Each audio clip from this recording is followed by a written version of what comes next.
The champagne flute shattered against the wall, missing Lethabo's head by inches. She didn't flinch. After 3 years with Choi Jisu, she'd learned to read the trajectory of his anger before his hand even moved. "You think you can embarrass me like that?" Choi Jisu's voice was ice wrapped in silk as he cornered her in their Gangnam apartment. "Laughing with that waiter, making me look like a fool in front of my colleagues?" Lethabo's ribs still ached from yesterday. Her wrist throbbed where he'd twisted it last week. Tomorrow, she was supposed to walk down the aisle and promised forever to this man. The wedding dress hung in the closet like a white ghost, mocking her. "I wasn't," she started, but his hand was already in her hair, yanking her head back. "Don't lie to me." His breath was hot against her face, reeking of soju. "You know what happens when you lie?" She knew. God, she knew. The concealer in her makeup bag could tell stories. So could the long sleeves she wore, even in Seoul's brutal summers.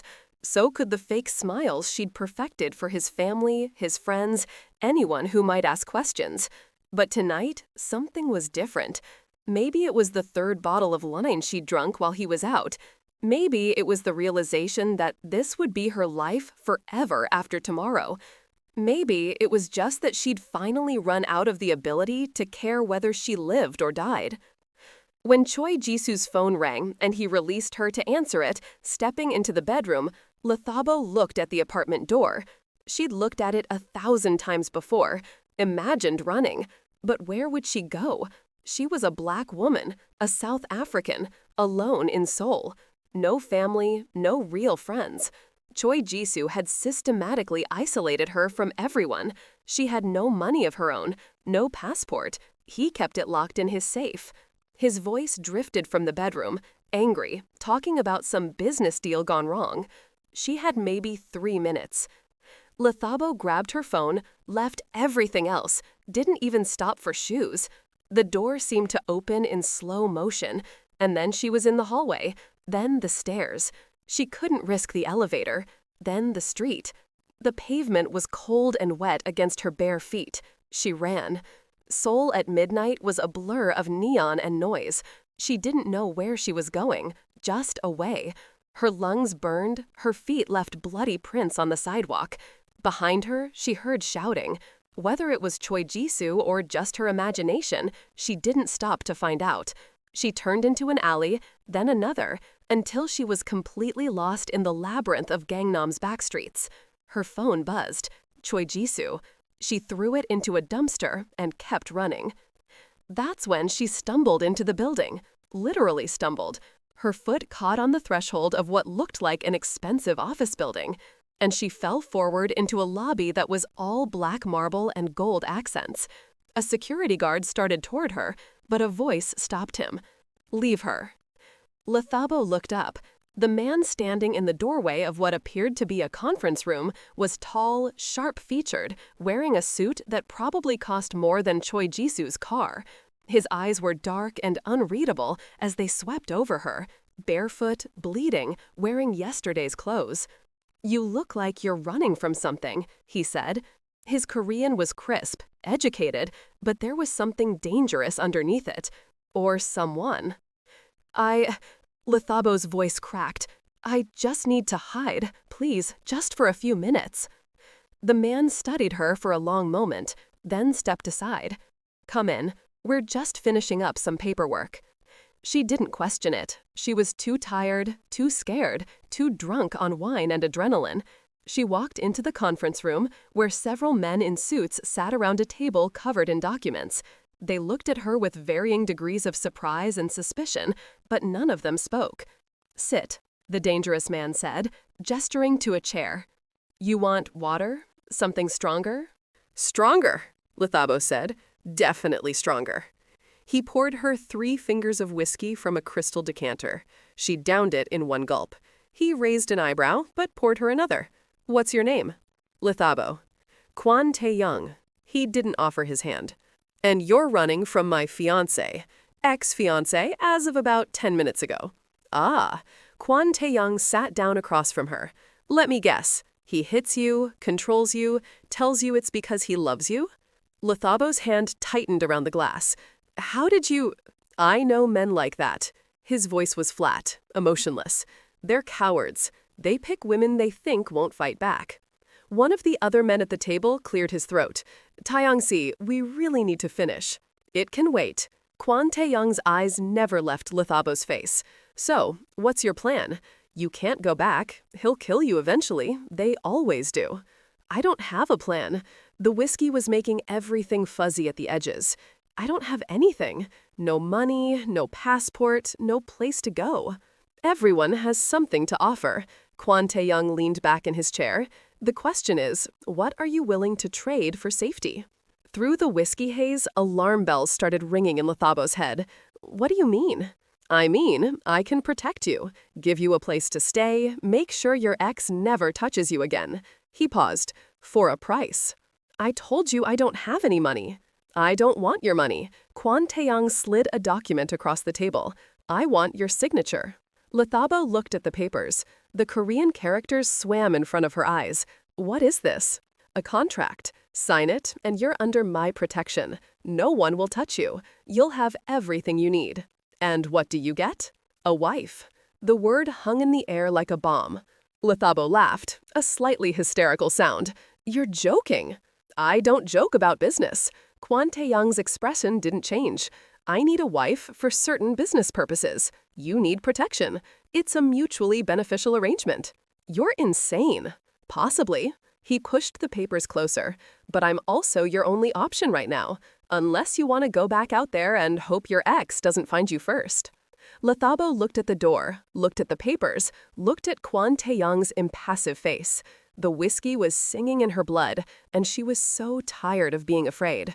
What did she have to lose? She was already in hell. Maybe this was just a different kind of hell. Maybe it was better. She picked up the pen. Where do I sign? Kwon Taeyang pointed. She signed and signed again and again. She didn't read any of it, didn't care. Each signature felt like crossing a bridge and burning it behind her. When she was done, Kwon Taeyang gathered the papers with an expression that might have been satisfaction. Congratulations, Mrs. Kwon. You're now the wife of Seoul's most dangerous man. What? The room tilted. Lethabo gripped the table. What did you say? You should probably stop drinking. Kwon Taeyang stood. You're going to want to remember this conversation tomorrow. But Lethabo didn't remember tomorrow. She didn't remember Kwon Taeyang's driver taking her to a penthouse in Hanamdong.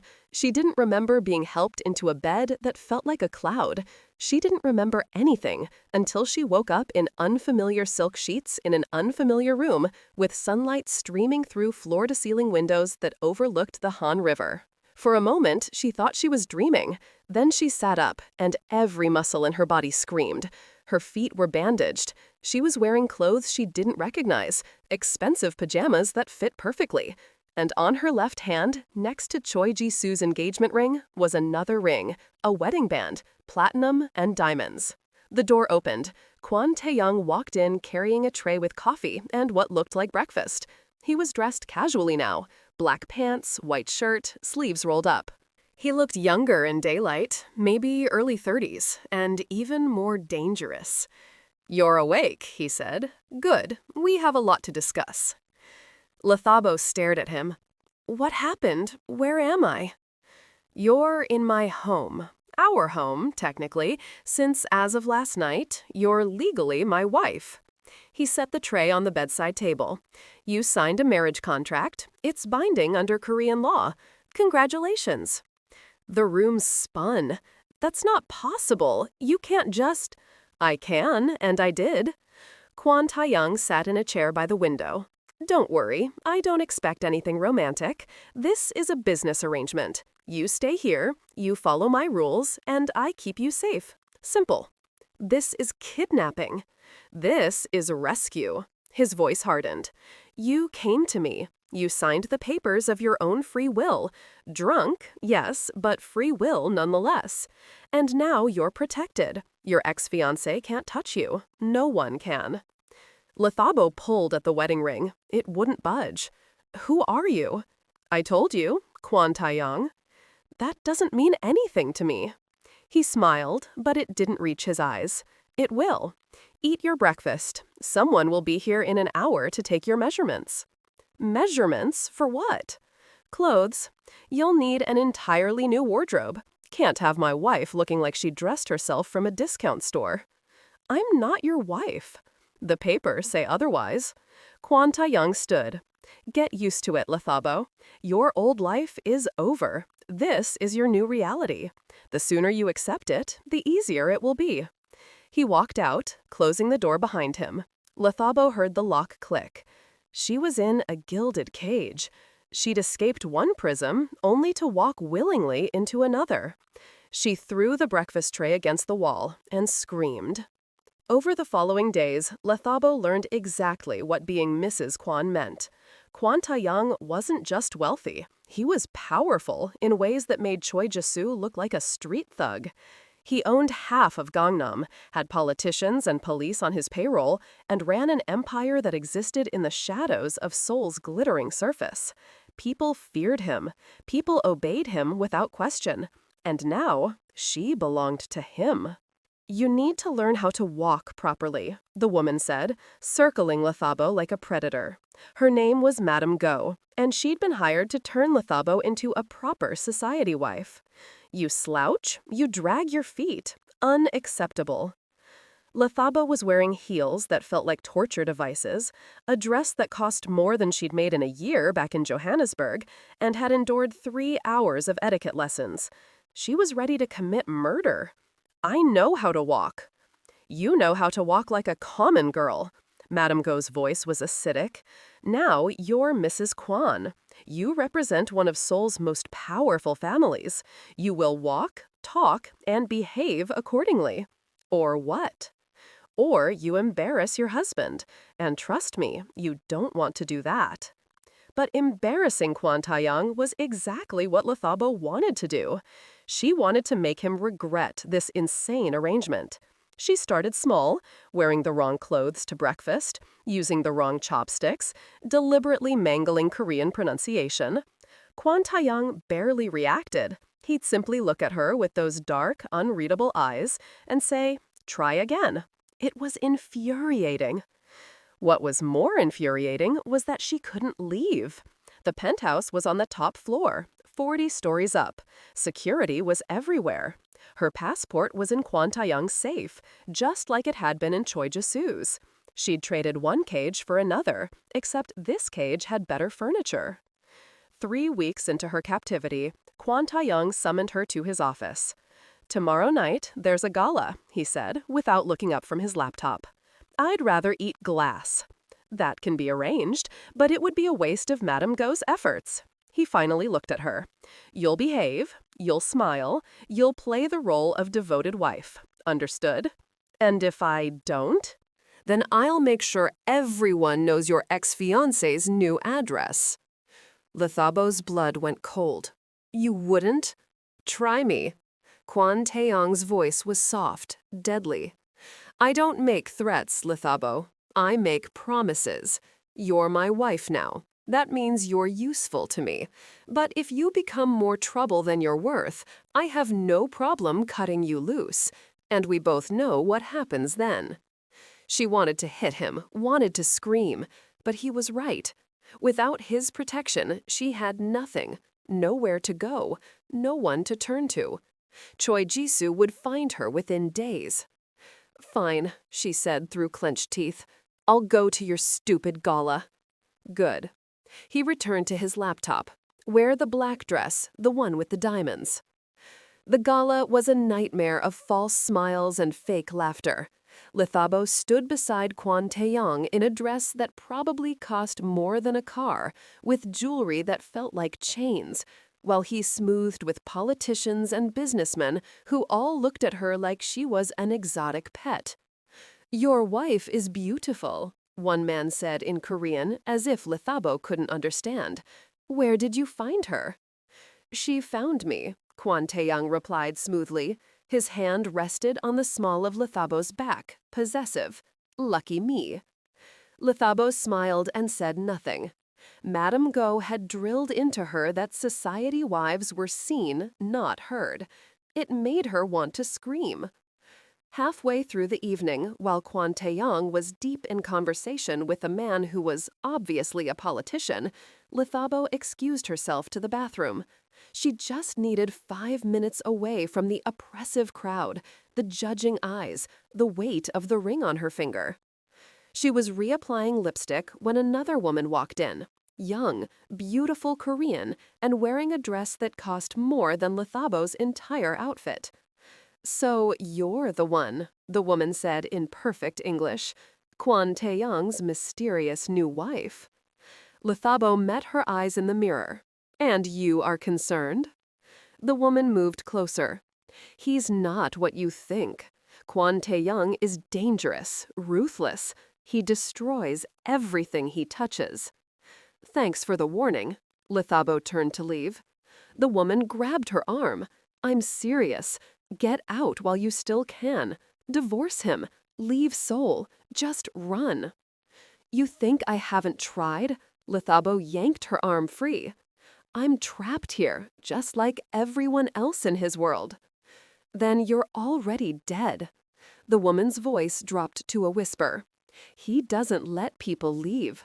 Once you're in forever, until he decides he's done with you." Lethabo walked out without responding, but the words echoed in her head for the rest of the night. When they finally returned to the penthouse, she was exhausted and terrified and angry all at once. "You did well tonight," Kwon Taeyang said as they entered the living room. He poured himself a drink. "Better than I expected." "I'm not a performing monkey." "No, you're my wife. There's a difference." He looked at her, really looked at her. "That woman in the bathroom, what did she say to you?" Of course he knew. He probably had people watching her every move. "She told me to run, said you're dangerous." "She's not wrong." Kwon Taeyang downed his drink. "I am dangerous, Lethabo. I've done things that would give you nightmares. But I keep my word. You're safe here. Safer than you've ever been." "Safe?" Lethabo laughed bitterly. "I'm a prisoner." "You're protected." He moved closer, and she fought the urge to step back. "There's a difference. You just haven't figured it out yet." "What do you want from me?" The question burst out of her. "Really? Why did you marry me? It can't just be for appearances." Kwon Taeyang was silent for a long moment. When he spoke, his voice was quieter. "Because I saw something in you that night. Fire, strength, even bleeding and broken. You fought. That's rare." "So you collected me like a trophy?" "No." His eyes held hers like a partner. Before she could respond, he walked away, leaving Lethabo alone with her confusion. The nightmares started a month in. Lethabo would wake up screaming, trapped in dreams where Choi Jisu's hands were around her throat, where she was back in that Gangnam apartment where she couldn't breathe, couldn't run, couldn't escape. She'd learned to muffle her screams with a pillow so the staff wouldn't hear. But Kwon Taeyang heard. The third time it happened, her door opened, and he was there, dressed in pajama pants and nothing else. For a moment, Lethabo was too disoriented to speak. She'd never seen him like this, unguarded, human. "Another nightmare," he said. It wasn't a question. She nodded, pulling her knees to her chest. "I'm fine, you can go." Instead, he sat on the edge of the bed. "What do you dream about?" "None of your business." "Lethabo," his voice was surprisingly gentle. "Talk to me." Maybe it was the darkness, maybe it was the exhaustion, maybe it was just that she was so tired of carrying everything alone. The words came tumbling out, about Choi Jisu, about the 3 years of abuse, about how he'd isolated her, controlled her, broken her piece by piece until she didn't recognize herself anymore. Kwon Taeyang listened without interrupting. When she finally finished, her face wet with tears, she hadn't meant to cry. He stood and left the room. Lethabo thought that was it. She'd shown weakness and now he'd despise her. But he came back a minute later with a bottle of water and a warm cloth. He handed her the water and without asking permission, gently wiped her face. "You're not broken," he said quietly. You survived.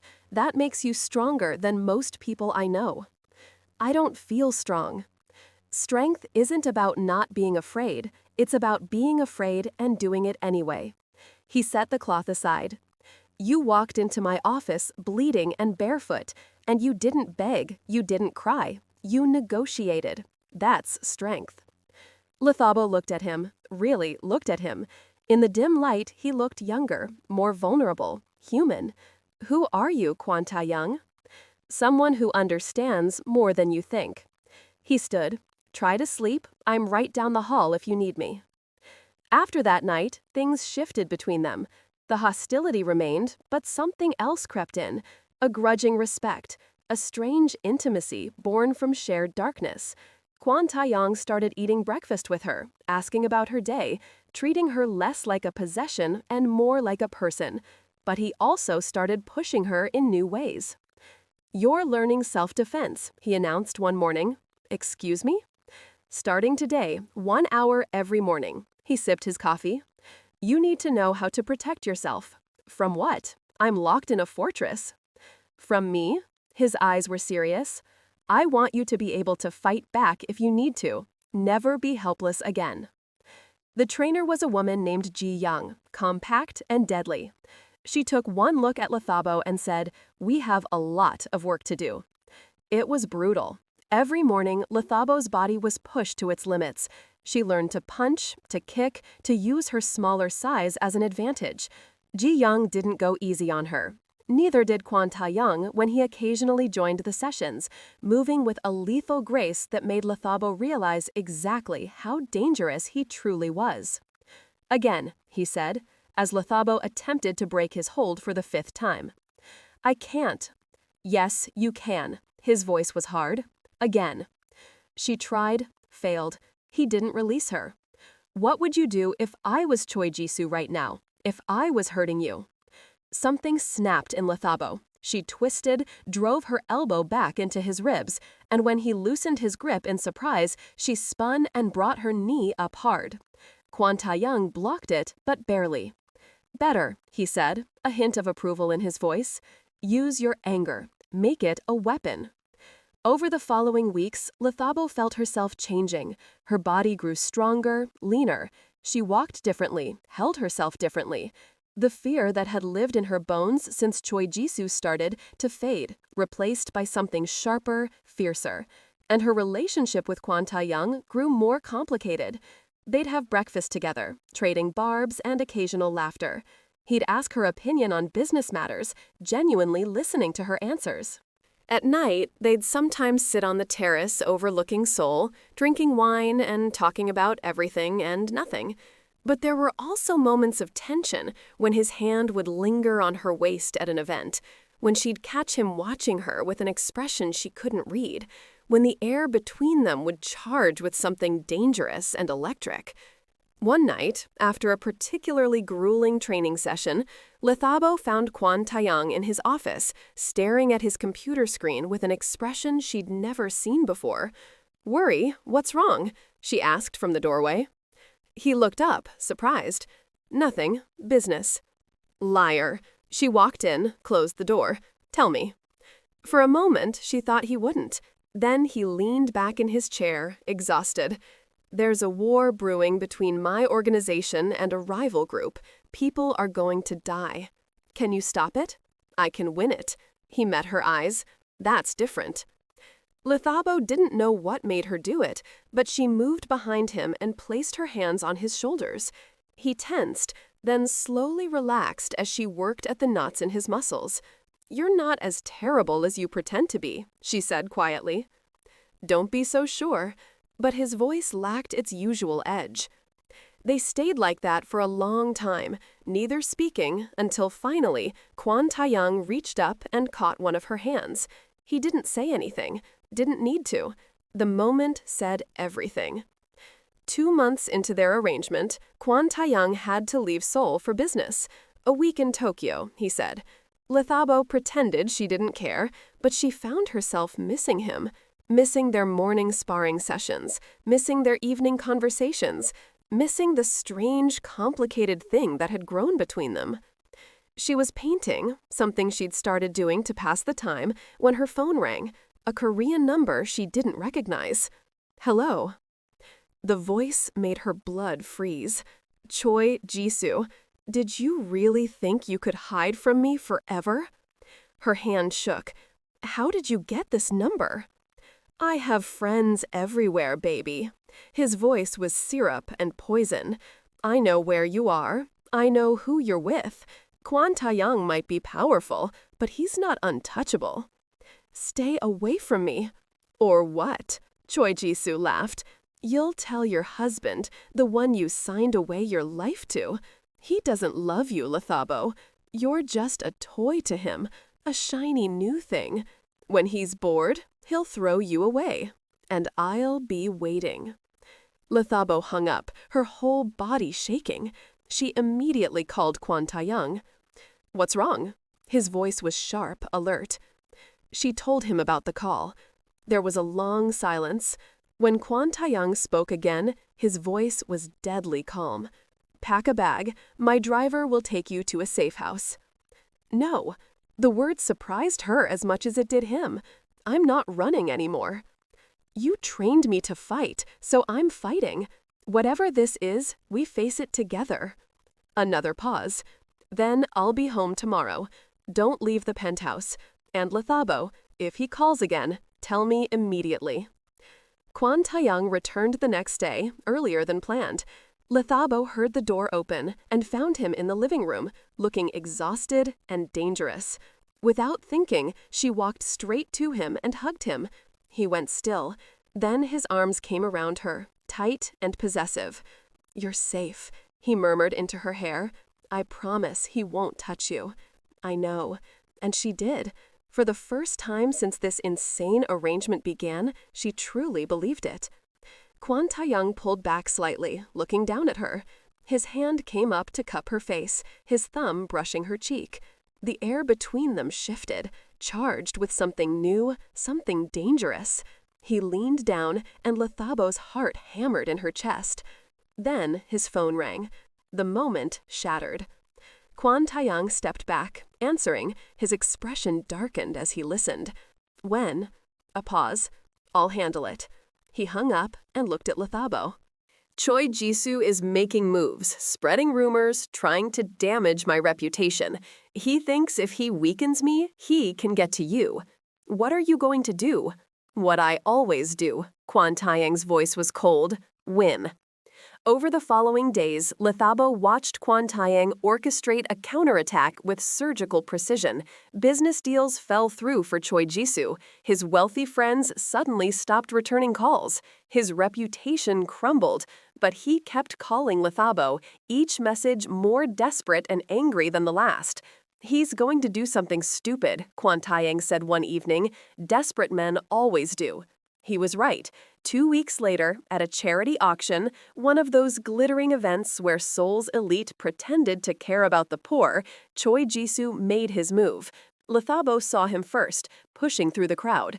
She grabbed Kwon Taeyang's arm. He's here. Kwon Taeyang turned, placing himself between Lethabo and Choi Jisu. His entire demeanor changed from polished businessman to something far more dangerous. Lethabo. Choi Jisu's voice carried across the room. People turned to stare. I need to talk to you. There's nothing to say, Lethabo said, proud that her voice didn't shake. I'm not talking to you. Choi Jisu looked at Kwon Taeyang. How much? Kwon Taeyang raised an eyebrow. Excuse me? How much for her? Name your price. She belongs to me. The room went silent. Lethabo felt Kwon Taeyang go very, very still beside her. When he spoke, his voice was soft, deadly.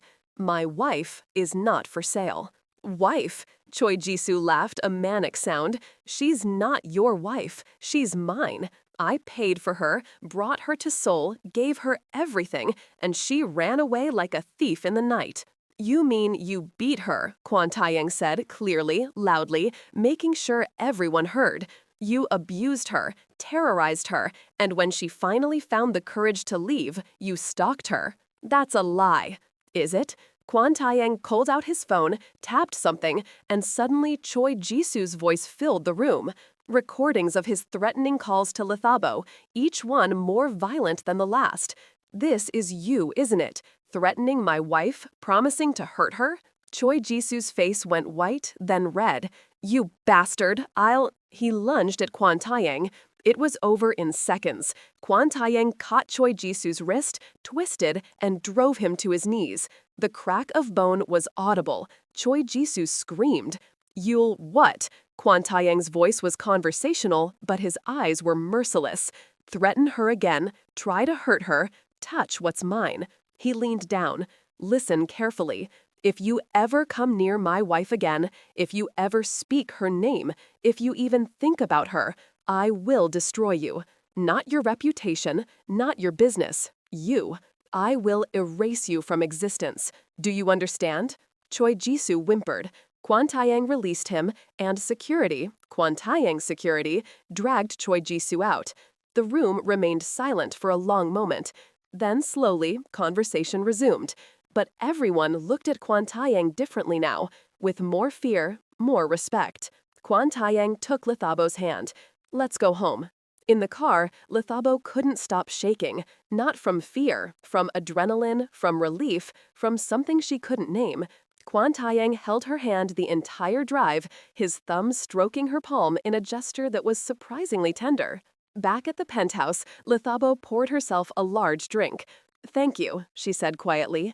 "You don't need to thank me." Kwon Taeyang loosened his tie. "He won't bother you again." "How can you be sure?" "Because I own him now. His business, his assets, everything. By tomorrow, Choi Jisu will have nothing. By next week, he'll be gone from Seoul entirely. I made sure of it." Lethabo stared at him. "You destroyed him in one night." "I told you, I protect what's mine." He moved closer.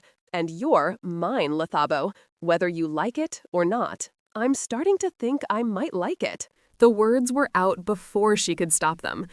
Kwon Taeyang's eyes darkened. He closed the distance between them, his hand cupping her face. "Say that again." But she didn't get to finish. Kwon Taeyang kissed her, hard and desperate and nothing like she expected. She kissed him back, pouring 3 months of tension and fear and reluctant affection into it.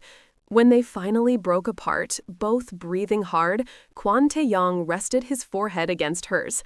"I wasn't supposed to care about you," he said roughly. "This was supposed to be business. What is it now?" "Everything." He kissed her again, softer this time. "You're everything." They didn't leave the penthouse for 3 days. Those 3 days were a blur of tangled sheets, whispered confessions, and finally admitting what had been building between them. Kwon Taeyang was surprisingly gentle considering his reputation, but there was still an edge of possession, of claiming, that made Lethabo's heart race. On the 4th day, reality intruded. Lethabo woke up feeling nauseous. At first, she blamed it on too much wine and too little sleep, but when it continued for 3 more days, she couldn't ignore it anymore. The pregnancy test she bought from a convenience store disguised in a baseball cap and sunglasses was positive. So was the 2nd one, and the 3rd. She stared at the little plastic stick like it was a bomb. She was pregnant with Kwon Taeyang's child, the feared underworld king of Seoul, her husband, who she'd started actually falling for. This was insane. Kwon Taeyang found her sitting on the bathroom floor an hour later, surrounded by positive pregnancy tests. He took one look at the scene and went very still. "Lethabo?" She looked up at him. "I'm pregnant." For a long moment, he didn't react. Then, slowly, he sank down beside her. "How long have you known?" "About an hour." "And how do you feel about it?" That was the question, wasn't it? How did she feel? 3 months ago, she would have been terrified. But now, looking at Kwon Taeyang's face, seeing something vulnerable and almost hopeful in his eyes, she realized the truth. "I think," she said slowly, "I think I'm okay with it." "Just okay?" "I'm scared," she admitted, "but I think this could be good, if you want it. Do you want it?" Kwon Taeyang pulled her into his arms, holding her so tight she could barely breathe. "Yes," he said roughly. "God, yes, I want it. I want you. I want this family." Lethabo felt something crack open in her chest. When did this become real? When did we stop pretending? I stopped pretending the night you asked who I really was. Kwon Taeyang pulled back to look at her. You were the first person in years to see me as human instead of a monster. How could I not fall for you? Even though I've been a nightmare? Especially because of that. He smiled and it transformed his face. You're fierce and stubborn, and you don't let me get away with anything. You're perfect. I'm really not. You're perfect for me. He kissed her forehead. And you're going to be an amazing mother. Over the following weeks, Kwon Taeyang transformed from feared crime lord to anxious, expectant father. He read pregnancy books, he made Lethabo eat balanced meals, he banned her from training sessions, and treated her like she was made of glass. I'm pregnant, not dying, Lethabo complained as he tried to stop her from carrying her own purse. You're carrying my child. That makes you precious cargo. He grinned at her expression. Get used to it. You're going to be spoiled rotten for the next 6 months.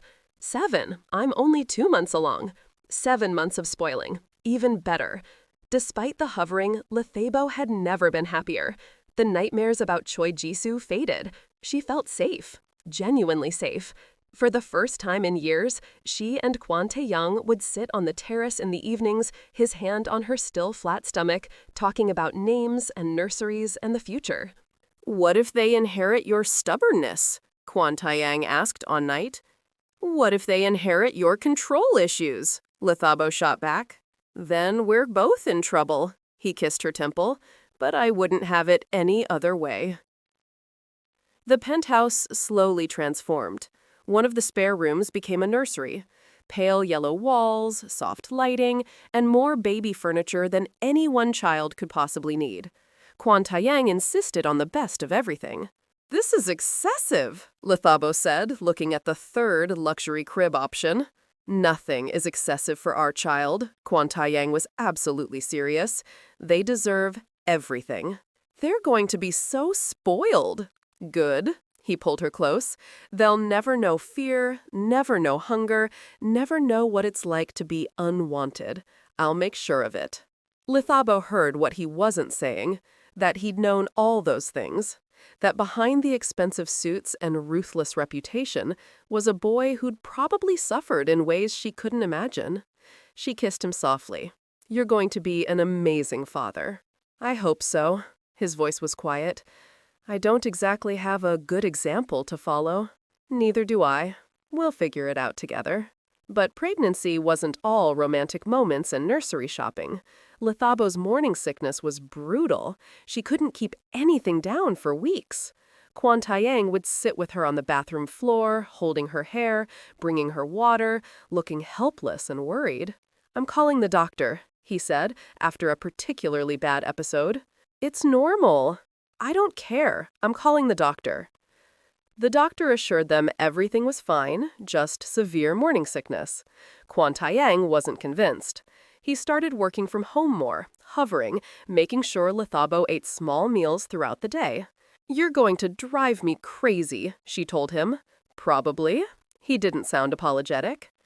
At 4 months, when Lethabo's stomach finally started showing, Kwon Taeyang became even more protective. He banned her from wearing heels, insisted she rest constantly, watched her like she might break. It's normal. I don't care. I'm calling the doctor. The doctor assured them everything was fine, just severe morning sickness. Kwon Taeyang wasn't convinced. He started working from home more, hovering, making sure Lethabo ate small meals throughout the day. You're going to drive me crazy, she told him. Probably. He didn't sound apologetic. At 4 months, when Lethabo's stomach finally started showing, Kwon Taeyang became even more protective. He banned her from wearing heels, insisted she rest constantly, watched her like she might break. I'm going to training, Lethabo announced one morning. Absolutely not. Ji-young says light exercise is fine. Good, even. No. Kwon Taeyang's jaw was set. It's too dangerous. I'm not fragile. Lethabo stood up, wincing slightly at the pull in her back. I need to stay strong for the baby, for me. They stared at each other, locked in a battle of wills. Finally, Kwon Taeyang sighed. Fine, but only stretching, no sparring, no weights, and Ji-young doesn't leave your side. Deal. He pulled her close, his hand splaying across her stomach. I just want you both safe. We are safe, Lethabo covered his hand with hers, because of you. At 5 months, they found out they were having a girl. Kwon Taeyang cried. Actually cried. Lethabo had never seen him show that much emotion. A daughter? He whispered, staring at the ultrasound image.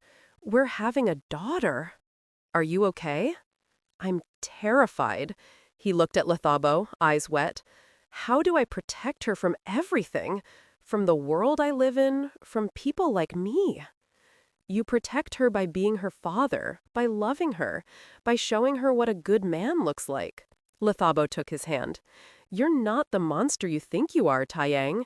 You're the man who saved me, who protected me, who loved me even when I was impossible. That's the man our daughter will know. Kwon Taeyang pulled her into his arms. I don't deserve you. Probably not, Lethabo smiled against his chest, but you're stuck with me anyway. The pregnancy transformed their relationship in unexpected ways. Kwon Taeyang became softer, more open. He'd talk about his childhood, brief, painful glimpses of a boy raised in violence who learned early that power was the only currency that mattered. Lethabo would listen, holding his hand, understanding him in ways she never had before. And she'd talk about Johannesburg, about her family, her mother who died when she was young, the loneliness that had driven her to Seoul in the first place, the vulnerability that had made her an easy target for Choi Jisu. I was so desperate to belong somewhere, she admitted one night. To someone. That's why I stayed with him so long. I thought being wanted, even by someone who hurt me, was better than being alone. You're not alone anymore, Kwon Taeyang's voice was fierce. You have me. You have our daughter. You have a family, Lethabo, a real one. At 6 months, Lethabo felt like a whale. Her back ached constantly, her feet were swollen, she couldn't sleep comfortably, and she was constantly, irrationally emotional. I'm hideous, she announced one morning, looking at herself in the mirror. Kwon Taeyang, who was getting dressed for a meeting, stopped and stared at her. What? Look at me, I'm huge. My face is puffy, I have stretch marks everywhere. He walked over, turning her to face him. You're carrying our daughter. You're creating life. You're the most beautiful thing I've ever seen. You're just saying that. I never just say anything. He placed his hand on her stomach, where their daughter was currently doing what felt like gymnastics. You're beautiful, Lethabo. Strong and fierce and beautiful. Don't let pregnancy hormones tell you otherwise. She burst into tears. Kwon Taeyang looked panicked. What did I say? Nothing. You're perfect, and I love you, and I'm crying because I'm happy, and I hate these hormones. He laughed and pulled her close, careful of her stomach. I love you too, even when you're crying for no reason. There's a reason, she hiccuped against his chest. I just can't remember what it is. The nursery was finally finished at 7 months. Pale yellow walls with hand-painted clouds. A crib that looked like something from a fairy tale. Bookshelves already filled with children's books in Korean, English, and isiZulu. Kwon Taeyang's insistence that their daughter know all parts of her heritage. A rocking chair by the window where Lethabo would sit, imagining holding her baby girl, singing her to sleep. It's perfect, she said, fighting more tears. You're crying again? Shut up. Kwon Taeyang pulled her into his arms from behind, his hands covering hers on her stomach. She's going to be loved so much, he murmured, so incredibly loved. She already is. At 8 months, Lethabo was on bed rest. Her blood pressure was slightly elevated, and the doctor wanted her to take it easy. Kwon Taeyang took this as permission to wait on her hand and foot. I can get my own water, Lethabo protested. You can, but you don't need to. He handed her a glass with lemon, the way she liked it. Let me take care of you. You've been taking care of me for 8 months. 9, technically, and I plan to keep doing it for the next 50 years minimum. He sat beside her on the bed. Get used to it, Mrs. Kwon. Lethabo smiled. I think I already am. One night, unable to sleep because their daughter was apparently training for the Olympics in her womb, Lethabo found Kwon Taeyang on the terrace, staring out at Seoul's glittering skyline. Can't sleep either? She asked. He pulled her close, careful of her stomach, thinking about how much my life has changed. Good changes, the best changes. He looked down at her. A year ago, I was alone. Powerful, yes. Wealthy, yes. But completely alone. I didn't let anyone close. Didn't trust anyone. Didn't believe in anything except power and control. And now I have everything I didn't know I needed. He placed his hand on her stomach. A wife who challenges me, a daughter on the way, a reason to be better than I was. You've always been better than you thought, Lethabo said softly. You make me want to be better. Kwon Taeyang kissed her forehead. You and this little one. You're my world, Lethabo. My entire world. No pressure on the baby, then. He laughed, a sound that came more easily now.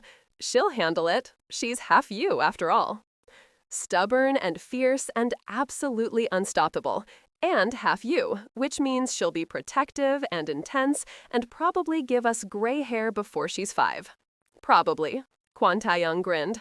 I can't wait. At 38 weeks, during a routine checkup, the doctor smiled. Everything looks good. Baby could come any day now. Any day. Lethabo's voice pitched higher. Kwon Taeyang grabbed her hand. We're ready. Were they? Lethabo looked at this man who'd gone from stranger to captor to partner to the love of her life in less than a year. This man who saved her, challenged her, loved her. This man who was about to become a father. Yeah, she said, squeezing his hand. We're ready. 5 a.m. Lethabo woke to a sharp pain and a very wet bed. Taeyang, she shook him awake. It's time. Kwon Taeyang, the feared underworld king of Seoul, the man who'd faced down politicians and rival gangs without flinching, went absolutely pale. Time, as in our daughter is coming now. He moved into action, grabbing the hospital bag they'd packed weeks ago, helping Lethabo dress, calling his driver. In the car, he held her hand so tight she thought her bones might break, but she didn't complain. He looked terrified. Hey, she said between contractions, we've got this. You've got this. His voice was strained. I'm just trying not to pass out. Don't you dare. I need you conscious for this. Labor was long and brutal. 14 hours of pain that Lethabo never wanted to experience again. Kwon Taeyang stayed by her side the entire time, letting her crush his hand during contractions, wiping her forehead, whispering encouragement, even though he looked like he might be sick. You're doing amazing, he kept saying. So strong, so brave.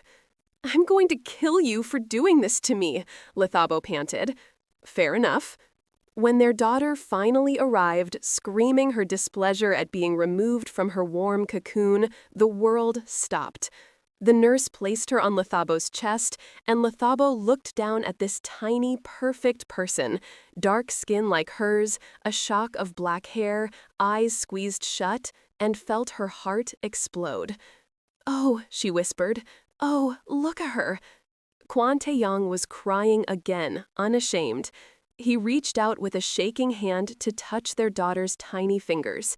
She's perfect, absolutely perfect. She's beautiful, Lethabo agreed. The nurse eventually took the baby to clean her up and check her vitals. Kwon Taeyang sat beside Lethabo's bed, looking shell-shocked. We have a daughter. We do. We're parents. We are. I have no idea what I'm doing. Lethabo laughed, exhausted. Neither do I. We'll figure it out together.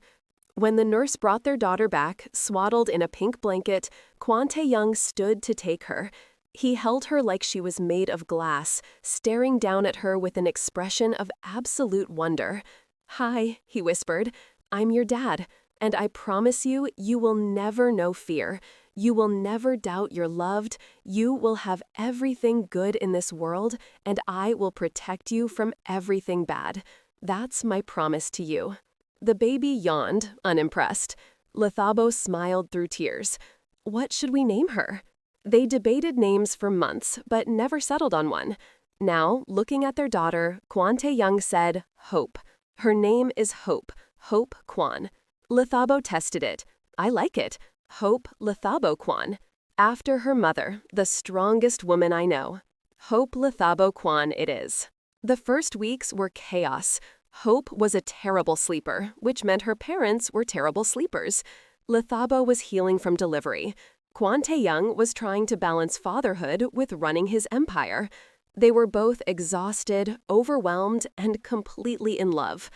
3 a.m. feeding Hope. Kwon Taeyang, who just finished changing a diaper, collapsed beside her. "Is it too late to return her?" "Absolutely." He grinned, exhausted. "Didn't think so." Despite the chaos, or maybe because of it, Lethabo had never been happier. Watching Kwon Taeyang with their daughter, singing to her in Korean, reading her stories, talking to her like she understood every word, made Lethabo fall in love with him all over again. "You're a natural," she told him. One evening, Kwon Taeyang looked up from where he was doing tummy time with Hope. "I'm terrified every second." "Welcome to parenthood." "She smiled at me yesterday. Actually smiled." "That was gas." "It was not gas. It was a smile. She loves me." Lethabo laughed. "Of course she loves you. You're her dad." Kwon Taeyang's expression softened. "I never thought I'd have this. A family. People I love more than power, more than money, more than anything." He looked at Lethabo. "Thank you." "For what?" "For running into my office that night, for signing those papers, for giving me a reason to be more than I was." He stood, still holding Hope, and kissed Lethabo softly. "For being my wife, my partner, the mother of my child, for everything." Lethabo touched his face. "You saved me first. I was drowning and you pulled me out, even if your methods were questionable." "Very questionable," he grinned. "But it worked out." It did. Lethabo looked at their daughter, already drowsing off in her father's arms. It really did. 6 months after Hope's birth, Lethabo stood on the terrace of their penthouse, looking out at Seoul. The city that had been the site of so much pain now felt like home. Kwon Taeyang came up behind her, wrapping his arms around her waist. "What are you thinking about?" he asked. "How different everything is. A year and a half ago, I was running barefoot through the streets, terrified and broken. And now, look at me. I have a husband I love, a daughter I die for, a life I never imagined I could have." "You built this life," Kwon Taeyang said. "You fought for it. Every day you chose to be strong, to survive, to love. That's all you." "We built it," Lethabo corrected. "Together." "Together," he agreed. He turned her to face him. "I love you, Lethabo Kwon, my fierce, stubborn, beautiful wife, my beauty. And I love you, Kwon Taeyang, my dangerous, overprotective, surprisingly soft husband, my beast." He laughed. "Beauty and the Beast. That's us." "That's us," she agreed. From the nursery, Hope started crying. They both moved automatically, but Kwon Taeyang held up a hand. "I've got her. You stay here. Enjoy the view." Lethabo watched him go, then turned back to Seoul's glittering skyline. She thought about the girl she'd been, scared, abused, lost. She thought about the woman she'd become, strong, loved, found. She thought about her daughter, sleeping in the next room, who would grow up knowing only love and safety. She thought about second chances and unexpected love, and how sometimes the darkest moments lead to the brightest futures. And she smiled, because this messy, complicated, beautiful life was hers. She'd fought for it, earned it, and she was never letting it go. Kwon Taeyang returned, Hope in his arms. She just wanted to say goodnight to her mom. Lethabo took their daughter, kissing her soft forehead. Hope's eyes were already drooping again. "Good night, baby girl. Sweet dreams." She handed Hope back to Kwon Taeyang, who carried her back to the nursery. When he returned, he pulled Lethabo close. I have everything, he said quietly. Everything I never knew I needed. And it's all because you stumbled into my office one night. Best mistake I ever made. Best decision I ever made was making you sign those papers. Worst decision, Lethabo corrected, but it worked out. It did. Kwon Taeyang kissed her, soft and sweet and full of promise. And it's only going to get better. Lethabo believed him, because despite everything, the pain, the fear, the chaos, they'd found each other. They built something real, something lasting, something beautiful. And that was worth every moment of the journey. Abuse is about control, not love. No level of wealth, status, or charm can excuse violence or emotional manipulation. Isolation is the abuser's most powerful tool. But you are not alone. If a relationship feels unsafe, it is. Reach out to someone you trust, a friend, a cleaner, a colleague, a neighbor, or a family member. Use code words if you cannot speak freely. There are resources available to help you plan an exit safely. In South Korea, you can call the Women's Emergency Hotline, 1366. In South Africa, you can contact the National GBV Command Center, 0800 428 428. Your survival is your strength. You deserve safety, respect, and peace.